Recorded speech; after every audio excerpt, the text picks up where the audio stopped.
agradecendo a presença dos nossos amigos e benfeitores espirituais que dirigem essa casa, que dirigem a nossa tarefa mediúnica, que dirigem todas as tarefas que aqui são desenvolvidas nessa casa abençoada de Paulo de Tarso. Que os nossos estudos possam transcorrer no clima de paz, de entendimento, de compreensão, de aproveitamento, e que os nossos benfeitores espirituais ajudem a todos aqui presentes, e que esse amparo seja estendido aos nossos lares, aos nossos familiares, seja estendido àqueles que se encontram doentes, não puderam vir aqui hoje. Que esse amparo possa estar presente em nossas vidas, com as bênçãos de Deus. Pai nosso que estais nos céus, santificado seja o vosso santo nome, venha a nós o vosso reino, seja feita a vossa vontade, aqui na terra como em todo o universo. O pão nosso de cada dia nos dai hoje, Senhor. Perdoai as nossas dívidas, assim como perdoamos os nossos devedores.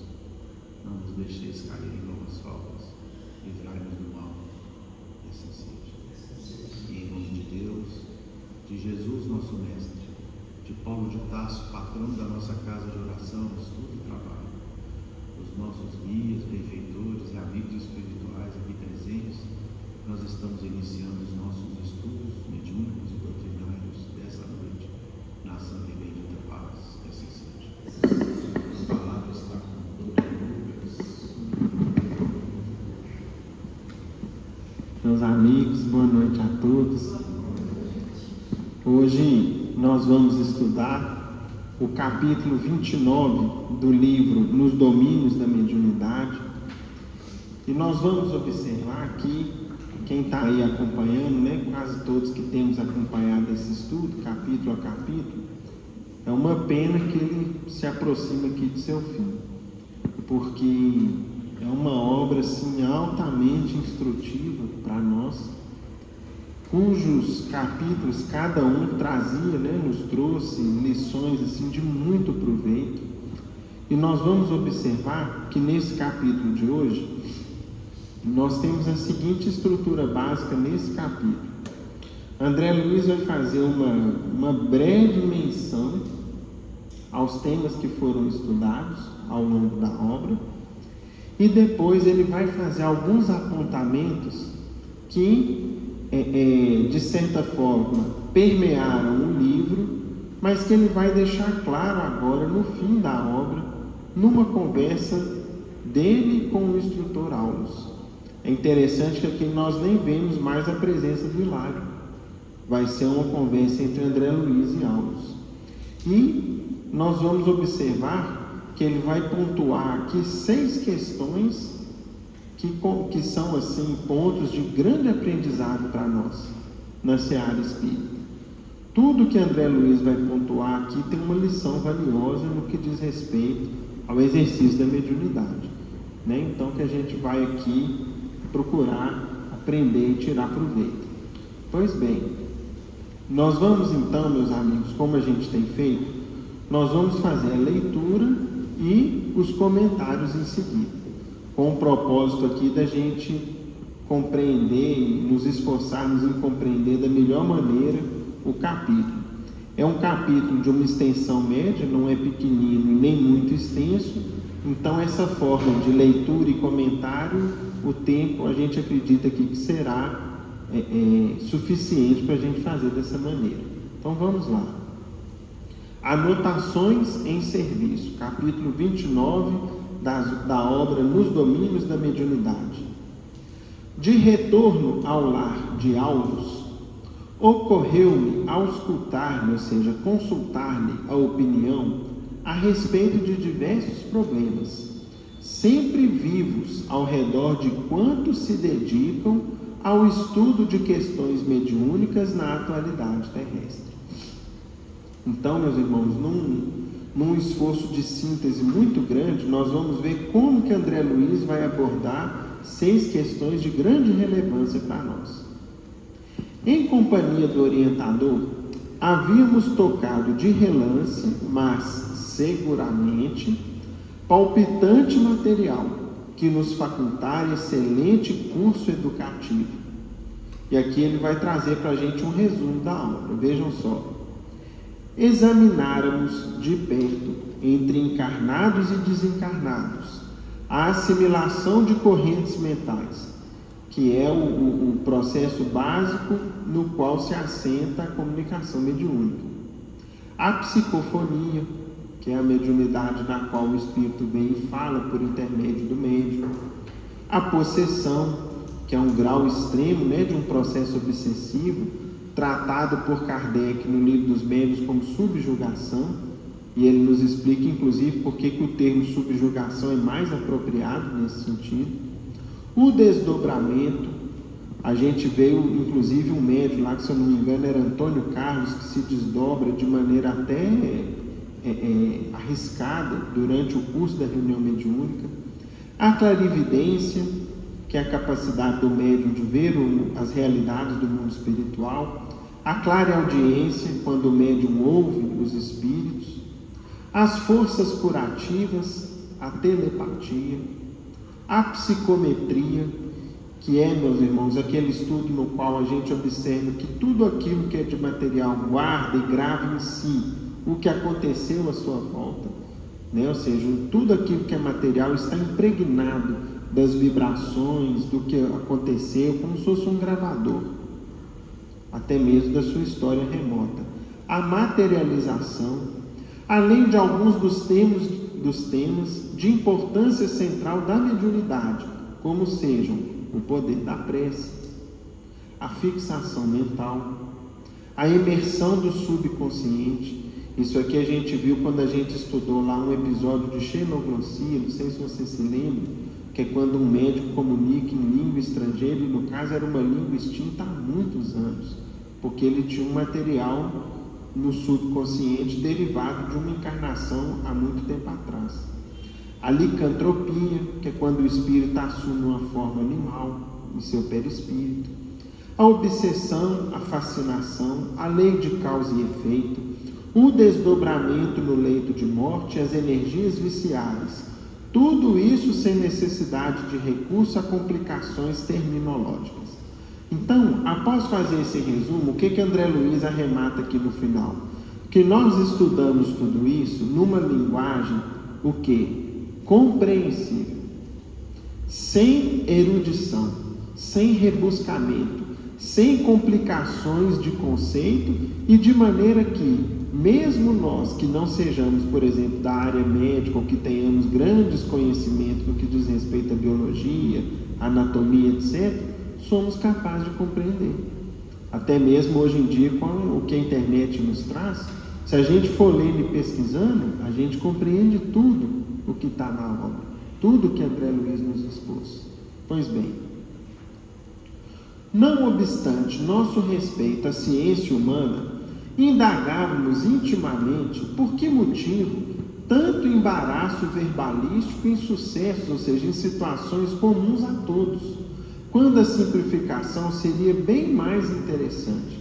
Então, André Luiz aqui, meus amigos, vai fazer para a gente um paralelo entre o estudo de todas essas situações que dizem respeito à mediunidade, que foram conduzidos ao longo dessa obra, com a abordagem que a ciência faz, especialmente no campo da metapsíquica, fundada por Charles Richer, e depois no campo da parapsicologia, que é como se fosse uma continuidade da metapsíquica. Vejam aqui, por exemplo, os termos que ele vai mencionar. Os metapsiquistas chamavam criptestesia a sensibilidade oculta, críptica, ou seja, em vez de chamar de mediunidade, eles dão o nome de criptestesia, ou seja, algo que está oculto, como se fosse... Só para o pessoal, pode falar. A metapsíquica que ele refere aqui, pessoal, é o estudo de fenômenos psíquicos considerados anormais e não explicáveis pela ciência convencional, como telepatia, clarividência, linguagem, clarividência, clareaudiência. Tá? Era estudado nessa ciência. Exato.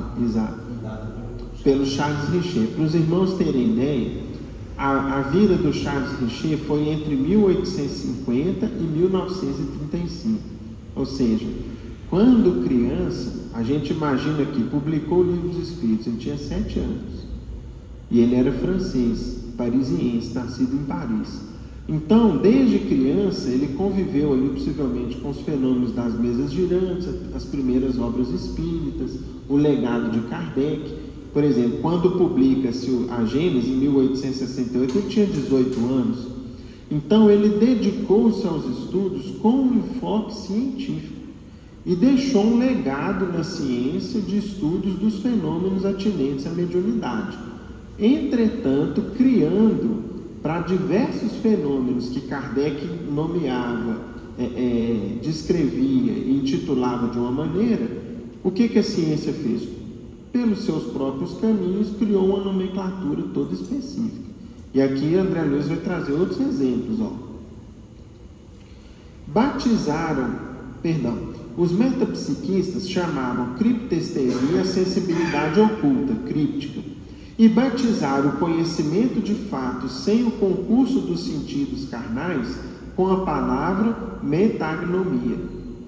Dividiam os médios sujeitos na terminologia de alguns investigadores em 2 categorias: os de faculdades psicológicas inabituais e os de faculdade mecânico-físico-químicas, e por aí afora. Quem que André Luiz está colocando aqui para a gente nesse parágrafo? Olha, há um conjunto de fenômenos e situações que a mediunidade nos traz. A ciência criou um campo de estudos que, entretanto, usou nomenclaturas complexas, difíceis e, de certa forma, inacessíveis para estudar fenômenos que, nessa obra, ou nas obras básicas de Kardec, ou em outras obras espíritas destinadas à mediunidade, são tratadas de que maneira? De forma muito mais simples, de forma muito mais singela, sem erudição, sem rebuscamento, sem complicações de terminologia que acabam por confundir e dificultar o acesso de quem não conhece. E aí André Luiz falou em seguida: por que não aplainar tais dificuldades de expressão? Ou seja, não seria melhor facilitar esses termos? Afinal, refletia eu, a mediunidade, na essência, consulta o interesse da humanidade inteira. Cultivava tais pensamentos quando Aulus, observando-me por certo a crítica meditada, considerou: a mediunidade, indubitavelmente, é patrimônio comum a todos. Então, após essas cogitações de André Luiz, Aulus vem explicando o seguinte: primeiro, a mediunidade é algo que diz respeito a toda a humanidade. Entretanto, cada homem e cada grupo de homens no mundo registram-lhe a evidência a seu modo. De nossa parte, é possível abordá-la com a simplicidade evangélica, baseados nos ensinamentos claros do Mestre, que esteve em contato incessante com as potências invisíveis ao homem vulgar, curando obsidiados, levantando enfermos, conversando com grandes instrutores materializados no Tabor, ouvindo os mensageiros celestiais em Getsêmani e voltando ele próprio a comunicar-se com os discípulos depois da morte na cruz. Entretanto, a ciência terrestre, por agora, não pode analisá-la sem o rigor da experimentação. Então vamos lá, meus irmãos. Quando o Aulus nos traz essa explicação, ele está dizendo para a gente o seguinte: o Cristo, em sua essência, sempre exemplificou para nós a simplicidade em todos os sentidos. Ensinar muito, ensinar com profundidade, não é falar muito e nem proferir um longo discurso. Às vezes uma grande lição cabe numa pequenina história, numa pequena parábola, em breves palavras, de maneira que quantas e quantas frases evangélicas que a gente tem guardadas conosco e que em poucas palavras e ditas de maneira muito simples, Jesus ensinou com profundidade. Quem de nós que nunca ouviu, por exemplo, atire a primeira pedra quem estiver sem pecado? Eis que o semeador saiu a semear. Aí a gente lembra as parábolas e tantas outras frases do Cristo: amai-vos uns aos outros como eu vos amei. Então, meus irmãos, quando a gente estuda e se esforça em compreender o Evangelho, nós sempre vamos caminhar na direção da simplicidade. Não sermos prolixos. Ou seja, não ficar falando muito tempo uma coisa que a gente podia gastar menos tempo. Seja mais claro, mais objetivo, mais didático. Nós vamos aprender a não falar de maneira complexa. Se há uma palavra que tem um sinônimo mais conhecido pelas pessoas, use a palavra mais corriqueira, desde que não haja perda de sentido, desde que não haja ali um prejuízo na compreensão da ideia que está sendo expressa. Então, a compreensão da simplicidade evangélica nos permite tratar temas variados e complexos de maneira o quê? Compreensível, como Aulos fez conosco ao longo dessa obra. Para a gente ter uma ilustração disso muito interessante, meus irmãos, basta a gente observar o seguinte: nós temos um autor na literatura espírita que é muito estudado, que é muito utilizado nos nossos estudos, nas ilustrações dos comentários em torno do Evangelho segundo o Espiritismo e mesmo das passagens bíblicas. Quem é ele? Irmão X. Irmão X é o escritor brasileiro Humberto de Campos, que adotou esse pseudônimo depois que houve um problema em que a família exigia o pagamento de direitos autorais pelas obras que o Chico trazia dele já depois de desencarnado. Pois bem, quando a gente pega as primeiras obras de Humberto de Campos, o que nós vamos observar? Um forte conteúdo de caráter científico, um certo rebuscamento, o uso de figuras que não são acessíveis a quem tem uma cultura mais simples. Por exemplo, ele usa muita mitologia grega, que é algo que no nosso dia a dia nem sempre a gente domina ou conhece com profundidade, e isso nas primeiras obras dele, como por exemplo, Novas Mensagens, que foi uma das primeiras. Quando a gente pega já na qualidade de Irmão X no livro Boa Nova, a gente já vê uma grande diferença. Ele como que se afasta do rebuscamento científico e procura dentro do Evangelho simplificar sua linguagem sem empobrecer-se, sem tornar-se, sem utilizar, por exemplo, de uma linguagem inferior ou de gírias, nada do tipo. Uma linguagem mais simples, mas ainda assim nobre, mas sem a preocupação da erudição, tá? Então vamos em frente. O assistente fez ligeira pausa e continuou. Não importa, ou seja, o Aulos continuou dizendo o seguinte: não importa que os aspectos da verdade recebam vários nomes, conforme a índole dos estudiosos. Vale a sinceridade com que nos devotamos ao bem. O laborioso esforço da ciência é tão sagrado quanto o heroísmo da fé. A inteligência, com a balança e com a retorta, também vive para servir a Deus. Esmerilhando os fenômenos mediúnicos e catalogando-os, chegará ao registro das vibrações psíquicas, garantindo a dignidade da religião da Era Nova. Então, meus amigos, a gente observa aqui o seguinte: o que Aulos faz? Respeitemos o trabalho da ciência, respeitemos os seus caminhos, respeitemos até mesmo a terminologia que usam, mas saibamos distinguir que eles têm um caminho e muitas vezes a fé ou a revelação espírita tem um caminho diferente. O que a gente observa com o passar do tempo? Que à medida que a ciência avança, muitos postulados espíritas, muitos fatos que as obras espíritas sérias nos trouxeram, vão sendo confirmados pela ciência. E mais, Aulos chega a dizer o seguinte: olha, no momento em que a ciência aprender a registrar as vibrações psíquicas, nós vamos então ter uma base segura de confirmação daquilo que a doutrina espírita nos traz. Então vamos recapitular. Qual que é o segundo capítulo dessa obra que nós estamos estudando, nos domínios da mediunidade? Fala lá de um aparelho que já existe no mundo espiritual, mas que ainda não existe no plano físico, que vê a aura tanto de um espírito encarnado como de um espírito desencarnado. E mais do que isso, faz como que uma leitura completa do seu passado reencarnatório, dos seus vícios, das suas qualidades, das suas quedas, dos fatos mais relevantes do seu passado. Vocês se lembram que aparelho é esse? É o psicoscópio. Está mencionado no capítulo 2. Lá no capítulo 2, que é um dos primeiros capítulos dessa obra, Aulus fala o seguinte: olha, a ciência terrestre ainda não descobriu esse aparelho. Mas isso é o quê? Se ele fala ainda, é porque é o quê? Questão de tempo. É questão de tempo. Tal como nós aprendemos a manipular os raios-x, e hoje em dia usamos aí na medicina diagnóstica, aprendemos a manipular o magnetismo e a energia nuclear, ao ponto da gente ir, por exemplo, hoje em dia faz um exame, você vai, vamos supor, você quebra, tem uma fratura na perna, tira um raio-x.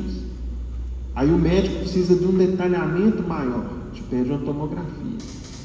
Mas às vezes ali tem um outro aspecto que ele precisa aprofundar e observar ainda melhor. O que ele te pede? Faz uma ressonância magnética. A ciência já manipula isso. Qual que é talvez um dos passos futuros que a ciência vai chegar? Nós vamos começar a ver o ser eterno que está por detrás da matéria. Aí, meus irmãos, nessa etapa, tudo isso que a gente já estuda e compreende como expressão da verdade, pela força das ideias espíritas, tem no seu conjunto, a ciência vai confirmar para a gente. E olha que estudos científicos em torno da mediunidade já foram feitos com profundidade e com uma ampla gama de investigações. Se a gente tiver tempo depois na Palavra Franca, nós vamos trazer 2 citações aqui, de pioneiros da ciência do século XIX e do século XX, que já estudaram cientificamente a mediunidade e que deixaram para a gente inúmeros registros quanto à veracidade dos fenômenos mediúnicos. Se o tempo permitir, a gente traz as citações. Vamos em frente aqui com Aulus e André Luiz. André Luiz diz o seguinte: não desejava, porém, situar a conversação nos domínios da ciência. Nosso aprendizado atingiu o marco final, ou seja, André Luiz queria sair daquele assunto e abordar outros pontos relevantes. Aquela era a última noite em que podíamos desfrutar a sábia companhia do orientador e propunham-me ouvi-lo quanto à mediunidade em si. Então, o que André Luiz está pensando aqui? É o último dia que eu estou com Aulus. Depois daqui, não sei quando eu vou estar com ele novamente. O que a gente faria se estivesse diante de um professor que a gente admira muito, que nos ensina muito, que é sempre didático, é sempre claro, é sempre objetivo? A gente faria o seguinte: eu preciso aproveitar o meu tempo da melhor maneira possível. E foi o raciocínio de André Luiz. Ou seja, deixa eu aproveitar esses últimos instantes e abordar questões que eu gostaria que ele esclarecesse melhor. Por essa razão, provoquei o diálogo que passarei a desdobrar. E aí André Luiz falou: é justo que a ciência não examine o campo mediúnico por nosso prisma, aleguei. A lógica e a experimentação positiva, ou seja, da ciência, caminham por estradas muito diferentes daquelas que conhecemos no itinerário da intuição. No entanto, nas próprias correntes do espiritualismo, vemos a mediunidade atormentada pelas mais diversas interpretações. Ou seja, deixando a abordagem científica de lado, a gente observa que mesmo nos estudos espiritualistas, a mediunidade sofre abordagens diferentes. O que você quer dizer, André? Falou o instrutor. Lembro-me daqueles irmãos que acoibam, ou seja, que acusam os médiuns de insanos e loucos, aconselhando a segregação dos estudantes da verdade em tempos de iniciação, a deliberada distância dos sofredores e dos ignorantes que contamos no mundo por legiões inumeráveis. Então vamos lá. Começou aqui, Vocês lembram que a gente falou no início que André Luiz vai abordar 6 questões com Aulus? A primeira delas é a seguinte: qual a primeira questão posta por André Luiz? Ele está dizendo o seguinte: olha, muitos castigam os médiuns como sendo, às vezes, criaturas na qualidade de alienados mentais, por não compreenderem a mediunidade. Ao ponto de, o que aconteceu, por exemplo, no passado não muito distante? Às vezes a pessoa tinha traços de mediunidade mais ou menos desenvolvida, ou mediunidade com maior ou menor grau de desajuste, e para onde muitas vezes a sociedade encaminhava muitos desses nossos irmãos? Para os hospitais psiquiátricos, os sanatórios, os hospícios. Então, estão vendo, meus irmãos, como que a opinião de André Luiz não é infundada? Ele fala: uma vez que muitas vezes se considera um médium na qualidade de alguém que tem um transtorno mental, aí qual que é a proposição de André Luiz? Não seria melhor segregá-los, ou seja, isolá-los da sociedade em templos de iniciação, tal como acontecia, por exemplo, nos círculos iniciáticos do Egito, onde todos aqueles que se dedicavam ao sacerdócio eram isolados da sociedade, formavam uma classe sacerdotal e ali começava a desenvolver os dons mediúnicos, outros conhecimentos, e ficavam, de certa forma, numa casta isolada do convívio com o resto da sociedade. Ou seja, o que você me diz a respeito dessa proposição? Foi a primeira questão trazida por André Luiz. E aí Aulus responde o seguinte: sim, o santuário de iniciação religiosa, qualquer que ele seja, é para nós venerável como posto avançado de distribuição da luz espiritual. Ou seja, em primeiro lugar, toda instituição, toda casa que se destina ao estudo e à divulgação das verdades divinas, das leis divinas, tem o seu valor. Seja ele de qual fé, de qual escola religiosa for. Porque ali, de certa forma, está fazendo as pessoas serem criaturas melhores. Entretanto, os que fogem dentro dele à lei de cooperação, isolam-se na torre de marfim do orgulho que lhes é próprio, fixando-se em discussões brilhantes e estéreis. Tais companheiros assemelham-se a viajantes agrupados numa perigosa ilha de repouso, enquanto os navegadores corajosos do bem suam e sofrem na descoberta de rotas seguras para o continente da fraternidade e da paz. Descansam sobre o arvoredo, confortados pela caça abundante e pela água refrescante, pesquisando a grandeza do céu ou filosofando sem proveito, mas sempre chega um dia em que a maré brava lhes invade a casa provisória, arrebatando-os, ou seja, levando-os ao mar alto, para que recomecem a experiência que lhes é necessária. Então vamos lá, meus amigos, o que Aulus está dizendo aqui? Nós precisamos sim ter instituições que se dedicam ao estudo da mediunidade, ao estudo das leis divinas, ao estudo do Evangelho, ao ensino dessas lições. Precisamos ter um tempo para nos dedicarmos ao estudo e à divulgação dessas verdades agora. Tomemos muito cuidado. Em que sentido? Fujamos às iniciativas de isolamento.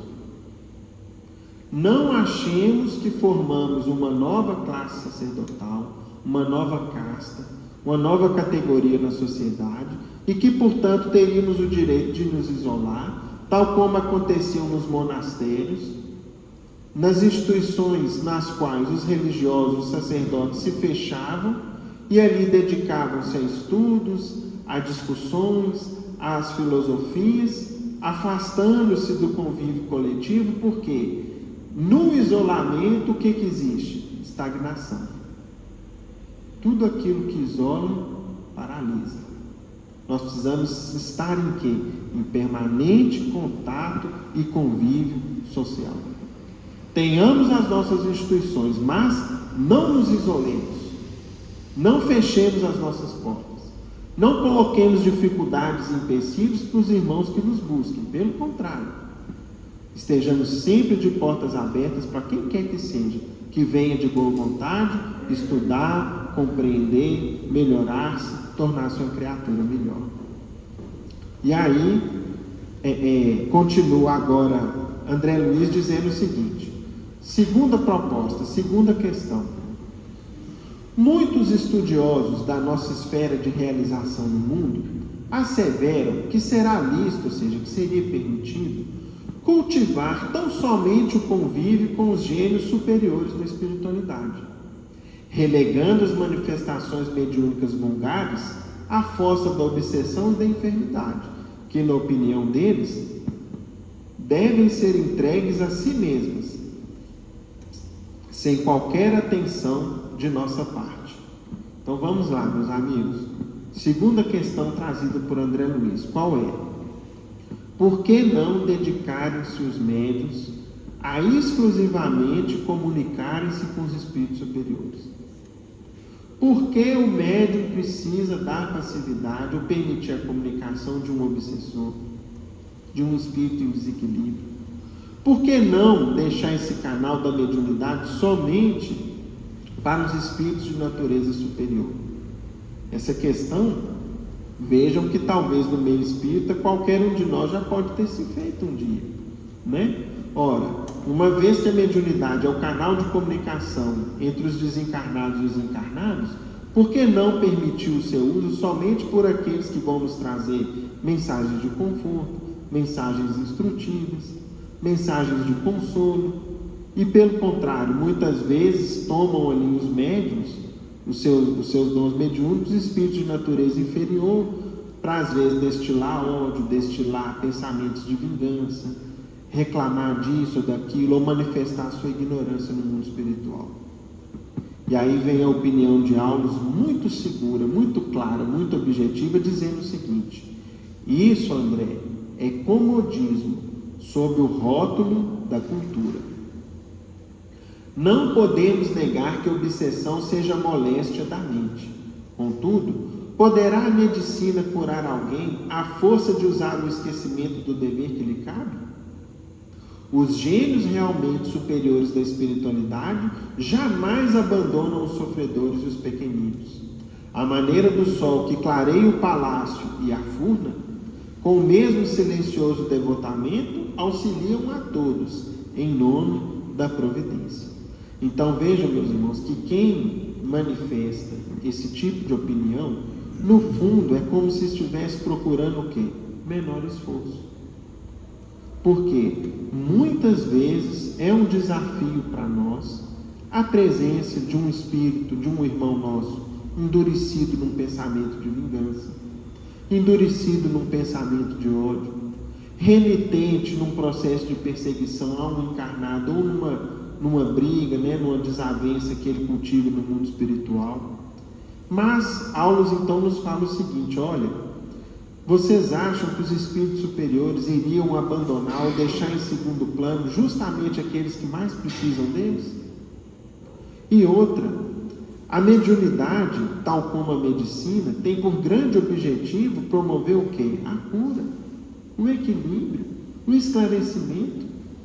Essa é uma das grandes finalidades do exercício da mediunidade com Jesus.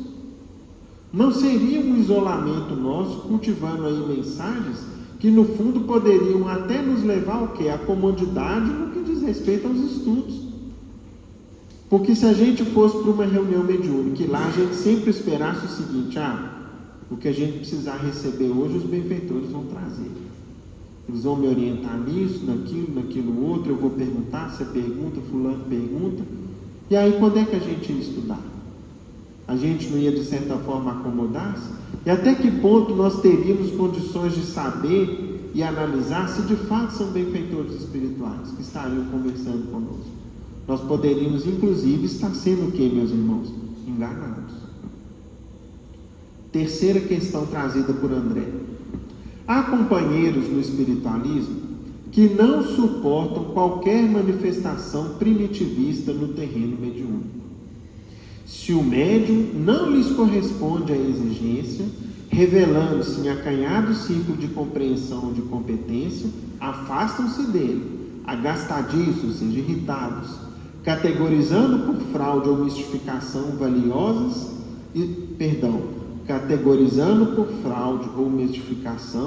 valiosas expressões da fenomenologia.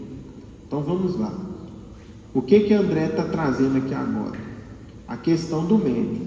Ou seja, muitas vezes no meio espírita nós vamos ver uma atitude de impaciência, de intolerância ou de excesso de exigência por parte dos frequentadores em relação aos médiuns. Se esquecendo, por exemplo, que existem médiuns em início de processo de desenvolvimento mediúnico e que vão precisar justamente da compreensão do grupo. E também nós vamos nos lembrar que existem também os médiuns imperfeitos. Quando a gente vai lá em Kardec, no livro dos médiuns, ele foi perguntado certa feita o seguinte: como se pode qualificar um médium perfeito? Aí Kardec fala o seguinte, os espíritos superiores falam o seguinte: olha, dizei bom médium e já é muito. Mostrando para a gente o seguinte: nós, habitantes de um mundo de expiação e de provas, se somos imperfeitos na qualidade de médium, também seremos imperfeitos. Nós não vamos tratar com a mediunidade sem vícios, sem deslizes, sem imperfeições. E, portanto, o excesso de rigor no trato com o médium, muitas vezes vai fazer o que com o grupo mediúnico, meus irmãos? Vai inviabilizar o grupo. Vai inviabilizar. Tem uma página de Irmão X mesmo que chama O Grupo Perfeito. Conta uma história de uma senhora que era espírita. Ela frequentava um tempo uma casa espírita, não se adaptava ali. Frequentou um tempo outra, não se adaptou. Frequentou outro tempo uma outra casa, uma terceira instituição, não se adaptou. E certa feita, numa quarta, numa quinta casa espírita, ela esteve de frente a frente com o benfeitor. E que foi falando: ó, minha irmã, você já está há muito tempo sem trabalhar. Por que você não ficou no primeiro grupo? Ah, porque lá fulano era intragável. E no segundo? Ah, porque lá o médium tinha esse defeito. E no terceiro? E aí ela ia tecendo críticas ou apontamentos a todos os grupos, a todos os médios nos quais ela tinha passado. Os dirigentes e daí por diante. Aí ela perguntou o seguinte para o benfeitor: será que não existe um grupo perfeito? Aí o benfeitor disse: existe sim. Não, então me indica, que eu tanto ando procurando. Que grupo perfeito é esse do qual eu posso participar? Aí o benfeitor vira para ela e fala o seguinte: ô minha irmã, esse grupo aí é o grupo de Jesus. Desse jeito a resposta dele: é o grupo do Cristo. Ou seja, é Jesus com a falange do Espírito da Verdade. Jesus, Sócrates, Santo Agostinho, Fênelon, né? Essas grandes almas da humanidade, os evangelistas, João Evangelista, enfim, almas de alto teor vibratório, de grande evolução. Nós aqui vamos encontrar grupos imperfeitos. E se nós formos muito exigentes, nós não vamos nos encaixar em lugar nenhum. E as nossas próprias imperfeições? Né? Então, é o que Aulos agora vai responder para André. Serão esses, provavelmente, os campeões do menor esforço, quem fica, às vezes, criando dificuldade com os médios imperfeitos.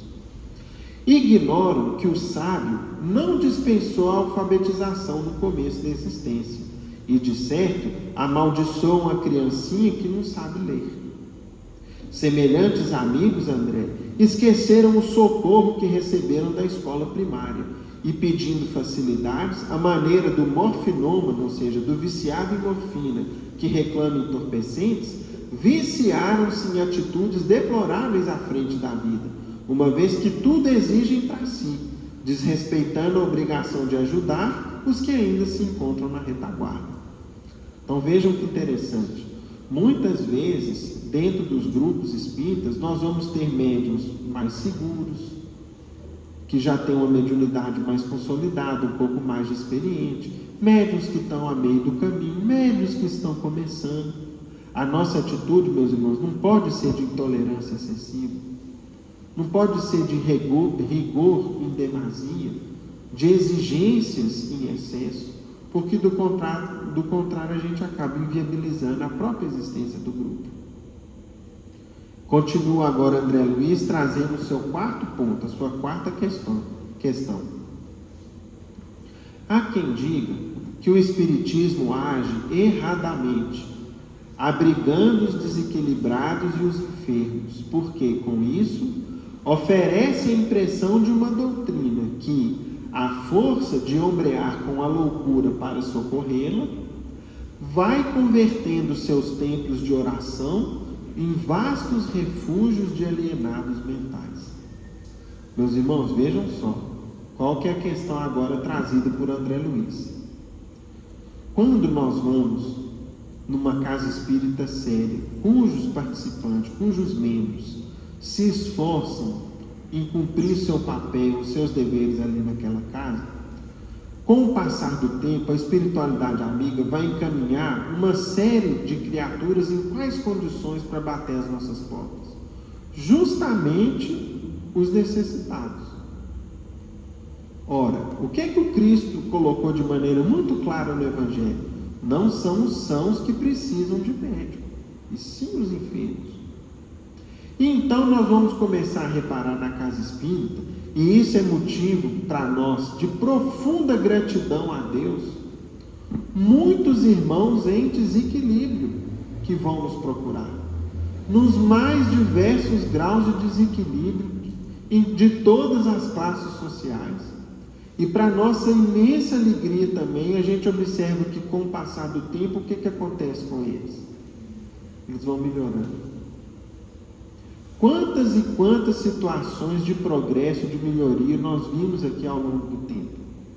Todos nós que somos mais antigos aqui na casa temos inúmeras histórias comoventes que nos emocionam, de irmãos que chegaram aqui às vezes em profundas dificuldades, agressivos, em desequilíbrio, mal contendo às vezes as suas expressões, e que com o passar do tempo, com a ajuda da casa, da espiritualidade superior, da doutrina que em si é a nossa grande riqueza, com o concurso dos espíritos amigos e com o esforço individual, foram progredindo.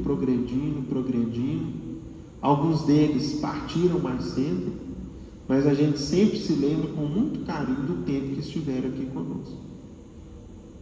E é nesse ponto que André Luiz coloca o seguinte: olha, às vezes são tantos enfermos na casa espírita que a impressão que nós temos é que se está entrando dentro de um hospital psiquiátrico quando se chega na casa espírita.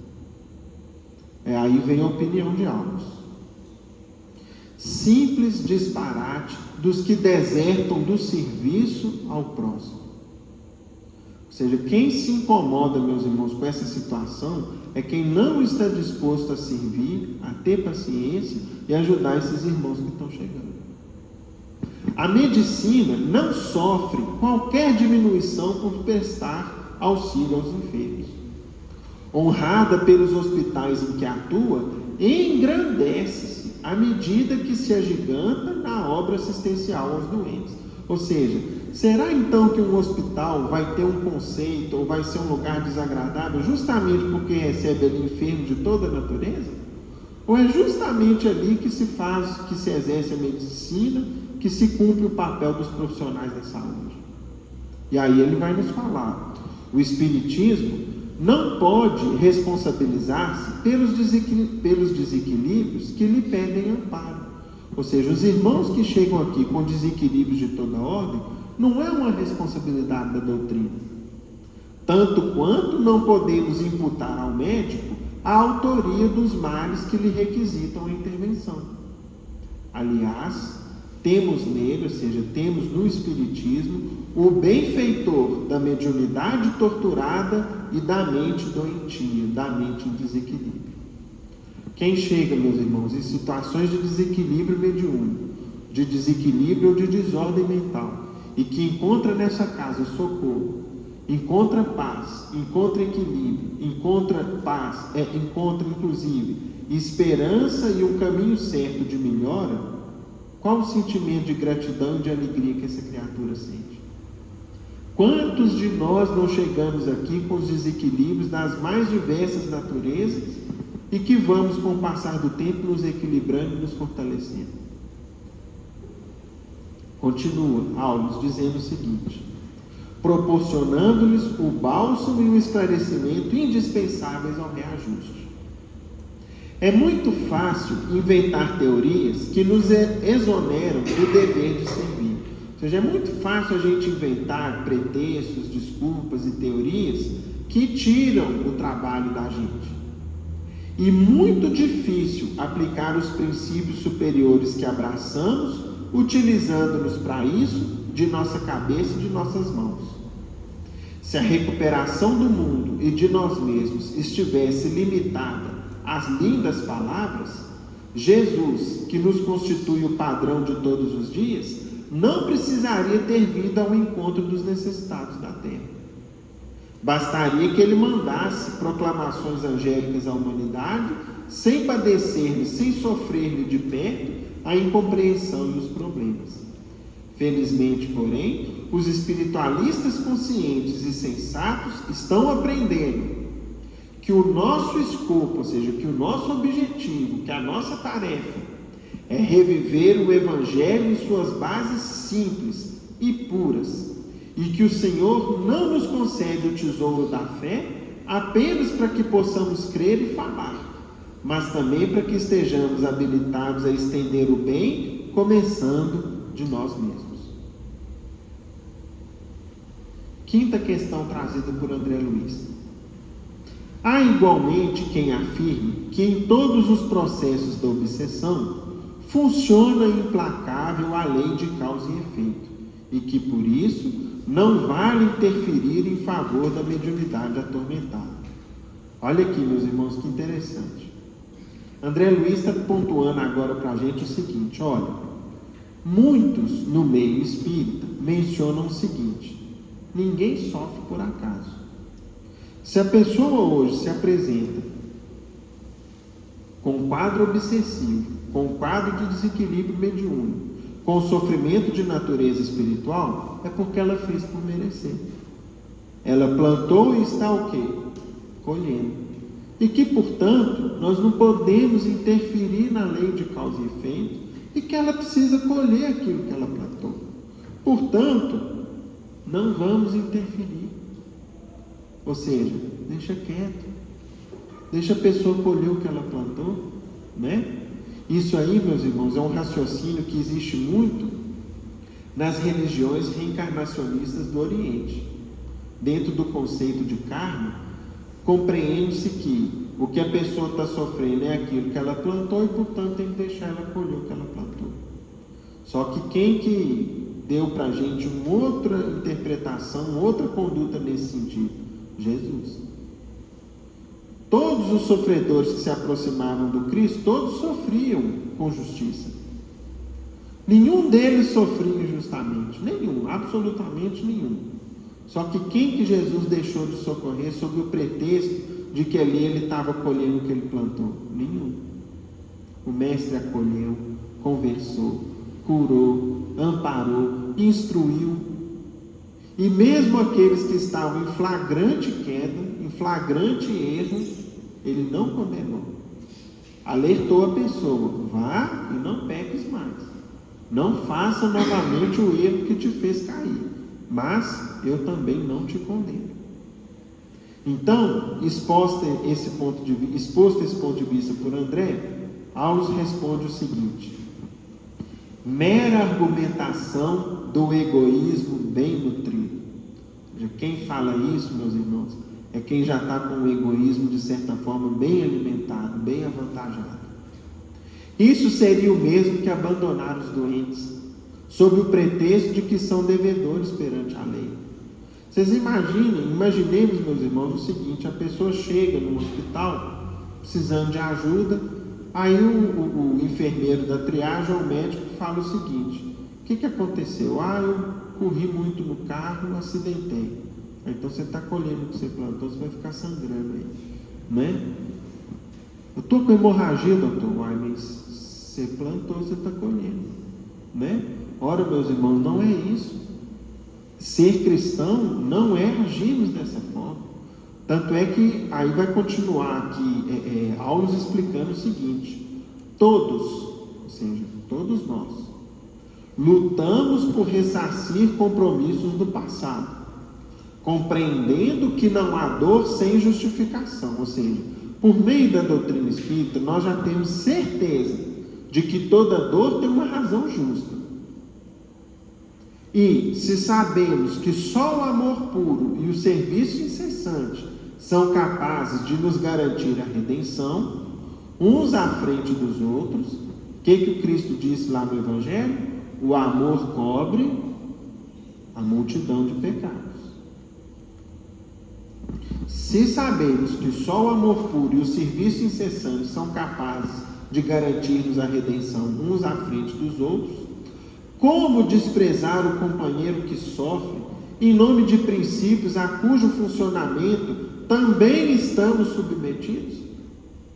E quando chegar a minha vez de colher, eu vou querer um juiz na minha frente falando o seguinte: você está colhendo o que você plantou. Ou eu vou querer um enfermeiro, um médico que estende a mão e fala o seguinte: vem cá, meu amigo, que eu te ajudo. Vem cá, eu vou te dar uma força, eu vou te dar um suporte. Quando a gente está sofrendo, a gente quer alguém que nos acusa ou alguém que nos estenda a mão? Hoje, é o vizinho que amarga as consequências de certas ações efetuadas à distância. Amanhã, seremos nós a colher os resultados de gestos que nos desabonavam no passado e que agora nos afligem no presente. Se falece a cooperação entre as vítimas do espinheiro, ou seja, se a gente deixa de ajudar aqueles que estão em sofrimento, certamente será muito mais longa e difícil para cada um a tarefa salvadora. Ou seja, da mesma forma que hoje quem sofre quer o auxílio, quer a ajuda, quer a cooperação, quando chegar a minha vez de sofrer, o que eu vou querer? Ajuda. Agora, se eu não ajudei, se eu acusei, o que eu vou colher também na minha hora de colher? Né? O que eu vou receber na minha colheita de dor? Outro juiz, tal como eu fui. Né? E aí André Luiz nos coloca aqui a sua sexta questão, que é a seguinte: não faltam igualmente os que supõem não devamos atender a qualquer problema de mediunidade complexa, porque, dizem eles, cada criatura deve procurar a verdade por si. Admitem que as religiões não passam de muletas e que a ninguém assiste a faculdade de socorrência de instrutores em assuntos da própria orientação. Ou seja, o ponto trazido por André Luiz aqui, concluindo a exposição e as respostas que ele vai receber de aulas, é a seguinte: é o argumento de que cada um deve procurar a própria instrução por si só. Ou seja, todo mundo deveria ser um autodidata. É o que alguns no meio espírita colocam. Ou seja, olha, a pessoa viria à casa espírita, a gente entregaria os livros para ela, toma, vai aprender, vai estudar, né? Ou senão, às vezes, nem isso a gente faria.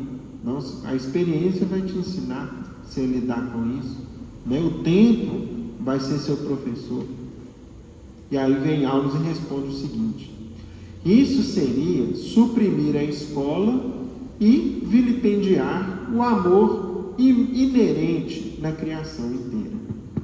Ou seja, meus irmãos, como é que a gente educa sem uma escola? Como que uma criança aprende sem alguém que saiba e que tenha paciência de ensiná-la, etapa por etapa, processo por processo, desde a alfabetização às lições subsequentes? A religião digna, qualquer que seja o tempo em que se expresse, é um santuário de educação da alma, em seu gradativo desenvolvimento para a imortalidade. Imaginemos um país imenso em que milhões de crianças fossem abandonadas pelos pais e professores, sob o pretexto de que lhes cabe o dever de procurar a virtude e a sabedoria por si mesmos, furtando-se-lhes toda espécie de apoio moral e cultural. Então vamos imaginar o seguinte: de amanhã em diante a gente resolvesse o seguinte, a partir de amanhã cada um aprende por si mesmo. A criança, o jovem, o adulto, cada um deve procurar por si mesmo aquilo que é certo, o que é errado, a virtude, os valores. O que aconteceria com a sociedade, gente? Iria ruir. Em pouco tempo a gente veria grandes valores serem esquecidos e um retrocesso aí à fase instintiva da criatura humana. E continuamos. Imaginemos um campo enorme, superlotado de enfermos, aos quais eminentes médicos, ou seja, um lugar cheio de gente doente, e ali médicos de muita experiência, de muito conhecimento, recomendassem aos enfermos procurar saúde por si mesmos, confiando na própria sorte. Ou seja, doutor, eu estou doente, não, procura um jeito aí de você descobrir sua cura, né? Vê um jeito aí de você se melhorar, mas eu não vou fazer nada por você, não. Onde estaria a lógica de semelhantes medidas? A interdependência mora na base de todos os fenômenos da vida. O forte é tutor do fraco. O sábio responsabilizar-se-á pelo ignorante. A criancinha na terra não dispensa a ajuda dos pais. O instrutor fez ligeiro intervalo e continuou. E aqui já vai caminhando para a conclusão de algo.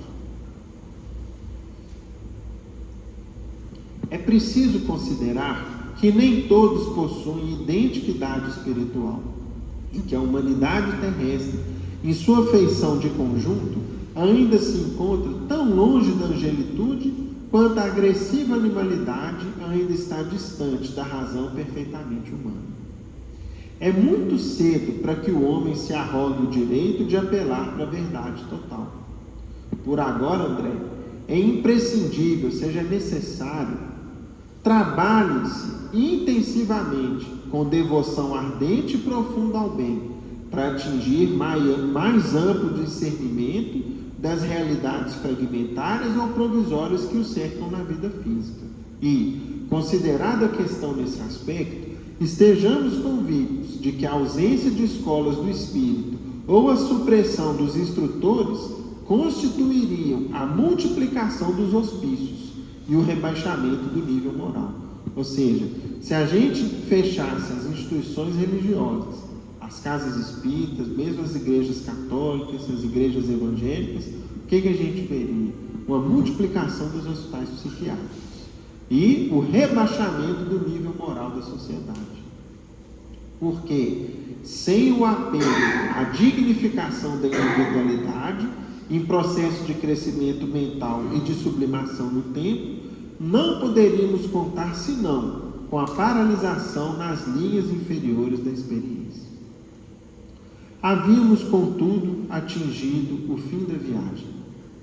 O lar santuário em que o assistente residia levantava-se agora ao nosso olhar. Trabalhemos com bom ânimo, disse-nos ainda Alves. O tempo, conjugado com o serviço do bem, é o alicerce de nossa vitória. No dia imediato, Aulus deveria partir do rumo de elevada missão à distância. Por isso, prometeu-nos o abraço de adeus para a manhã seguinte. Meus irmãos, minhas irmãs,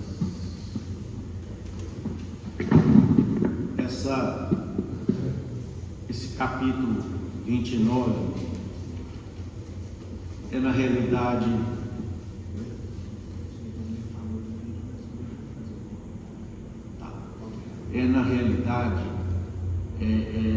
um grande fechamento que André Luiz e Aulus proporcionaram a essa obra.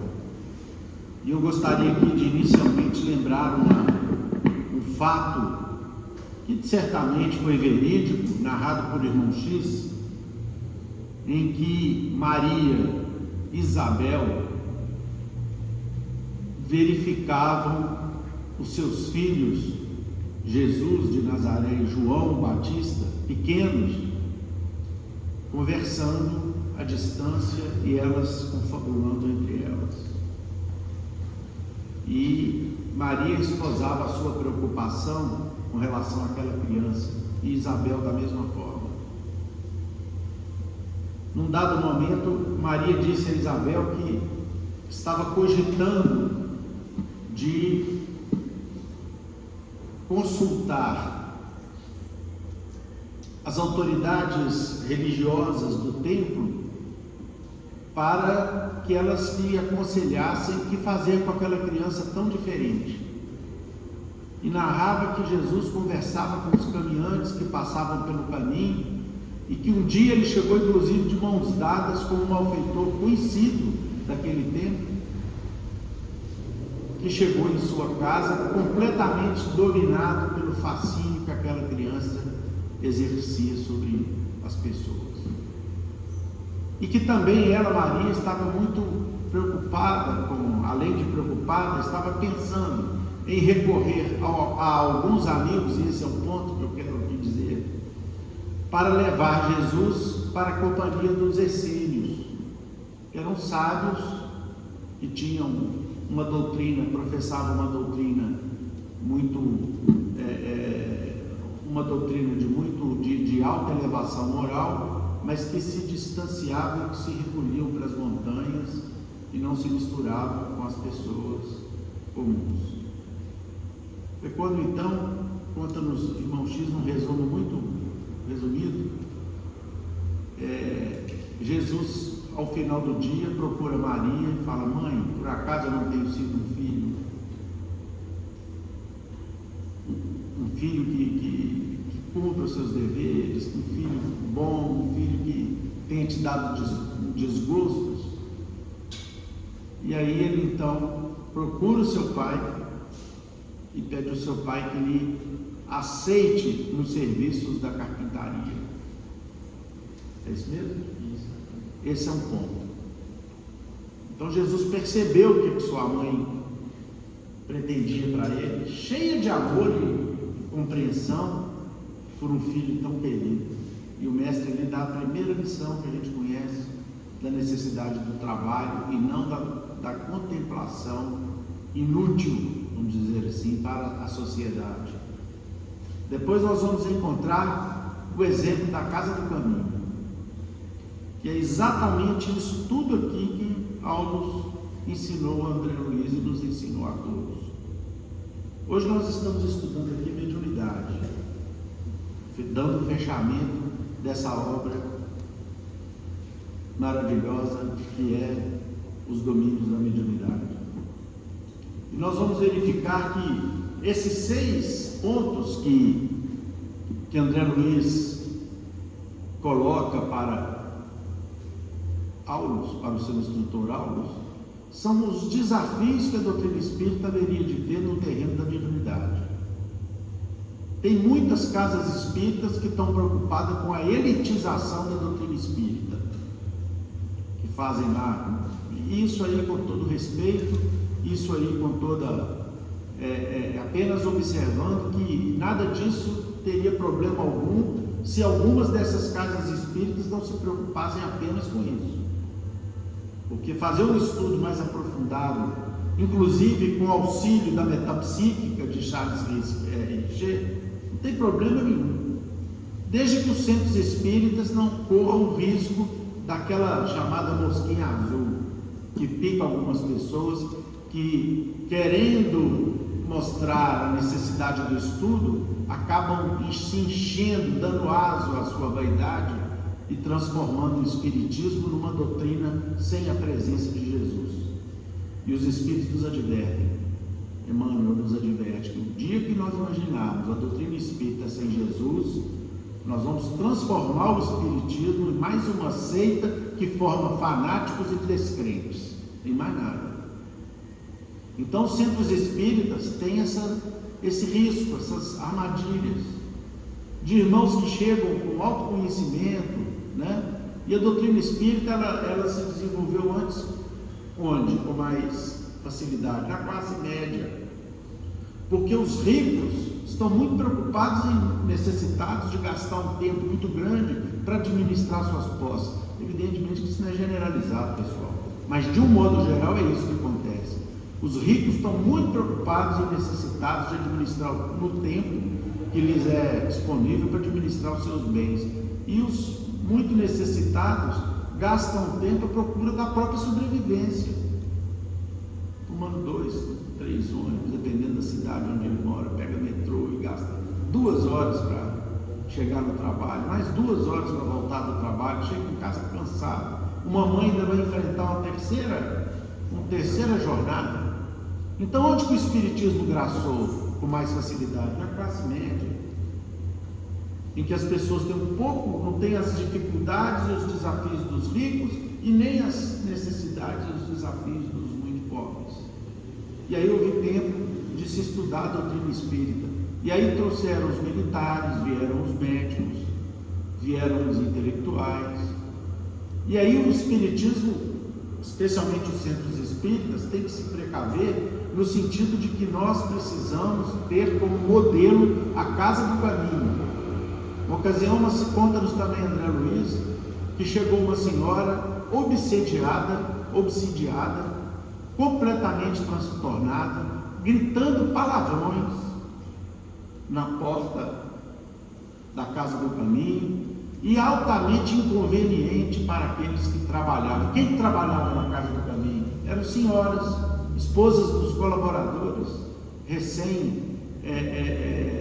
aceitos nas lides da manutenção daquela casa. Era a esposa dos próprios discípulos de Jesus, a família deles. Eram senhoras respeitadas, senhores respeitados, ex-assistidos que se transformaram em auxiliares. E aquela mulher estava ali completamente transtornando o ambiente, numa presença altamente desagradável, que não tinha nada a ver com aquela casa, muito embora ali estivesse repleto de doentes. Aí foram de quem? De Simão Pedro. E chamaram Pedro, e Pedro passou por aquelas senhoras e chegou nele a dúvida: gente, como é que eu faço? Como é que eu aceito uma senhora aqui nessas condições?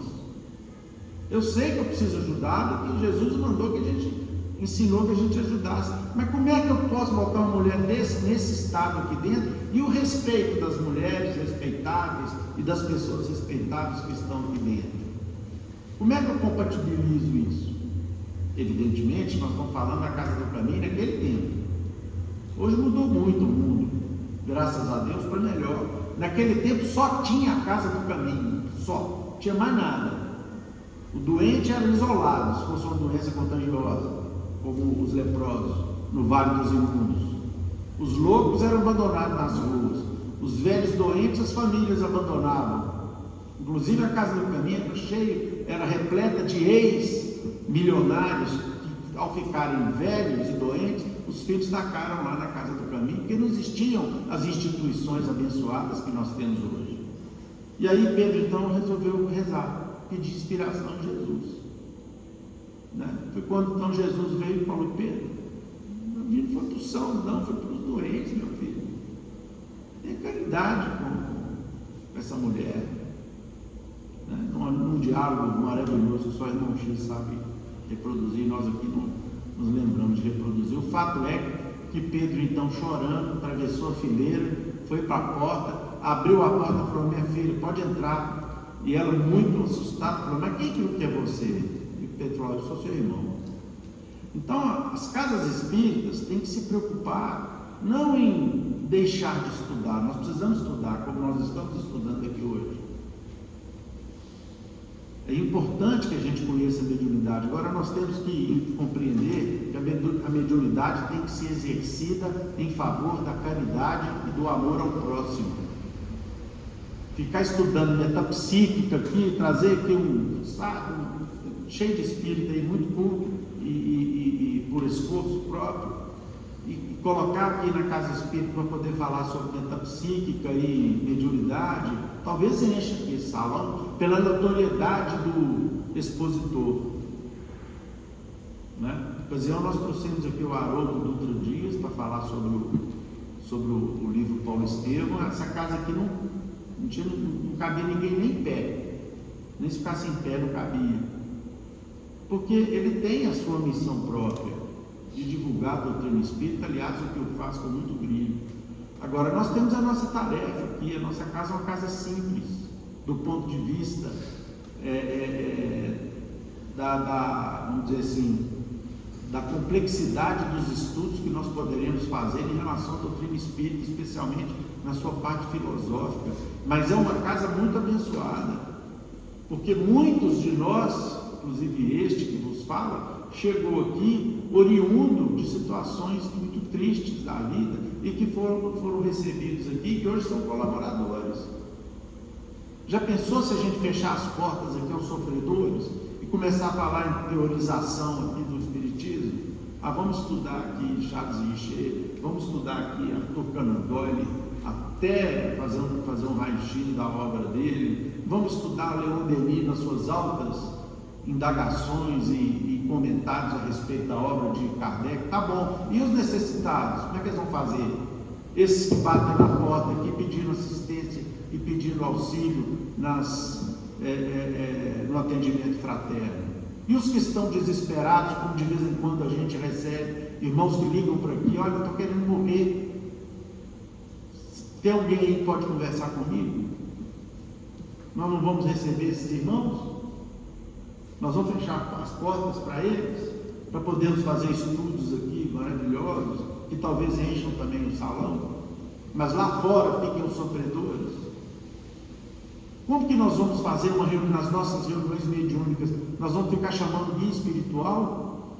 Ficar exortando a presença aqui dos altos, dos sábios da espiritualidade, e vamos deixar uma fila de obsessor e outra fila de obsidiados, sem atendimento, sem auxílio, para poder apenas fazer a vontade da nossa vaidade? De vez em quando a gente ouve alguns irmãos que nos procuram, né, e dizem assim: os centros espíritas estão ficando meio... Outro dia eu vi isso na internet, tenho visto muito, as sombras atacam de todas as formas para poder fechar os centros espíritas. Isso que André Luiz está discutindo aqui com Alves são as 6 armadilhas que estão à frente das casas espíritas. Que vem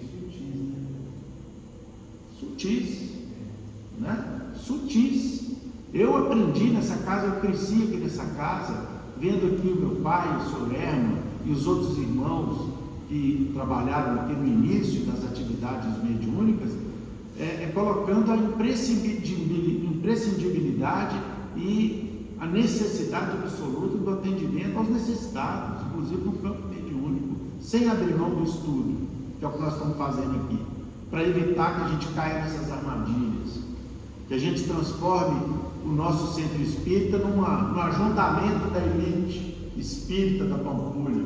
Vamos lá no Solar, porque lá vai ter um estudo maravilhoso a respeito dos fenômenos mediúnicos. Vai um médium lá que vem de São Paulo, vai dar uma palestra lá hoje.